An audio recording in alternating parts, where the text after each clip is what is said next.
સાળંગપુરના સુપ્રસિદ્ધ કષ્ટભંજન હનુમાનજી મંદિર ખાતે આજે શનિવારના પવિત્ર દિવસે દાદાને ફૂલનો અદ્ભુત શણગાર કરવામાં આવ્યો હતો। સાથોસાથ જરદોશી વાઘા પહેરાવવામાં આવ્યા હતા અને સુખડી તથા કેરી અને જાંબુના અન્નકોટનું ભવ્ય આયોજન કરવામાં આવ્યું હતું। મોટી સંખ્યામાં ભાવિકોએ દર્શનનો લાભ લીધો હતો।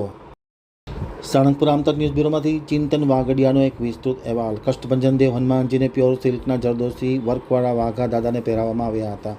ગુલાબ, ઓર્કિડ અને સૂર્યમુખીના 200 કિલો ફૂલના શણગારની સાથે 251 કિલો સુખડી, 300 ડઝન કેરી અને 100 કિલો જાંબુનો અન્નકૂટ દાદાને પૂજન સાથે ધરાવવામાં આવ્યો હતો। સુપ્રસિદ્ધ યાત્રાધામ સાળંગપુર કષ્ટભંજન હનુમાનજી મંદિર ખાતે શાસ્ત્રી સ્વામી હરિપ્રકાશ દાસજી અથાણાવાળાની પ્રેરણાથી કોઠારી સ્વામી વિવેક સાગર દાસજી સ્વામીના માર્ગદર્શન તળે આજે પવિત્ર શનિવાર દિવસે દાદાને ફૂલનો વિશેષ શણગાર અને જરદોશી વર્કવાળા ડિઝાઇનવાળા વાઘા પહેરાવવામાં આવ્યા હતા।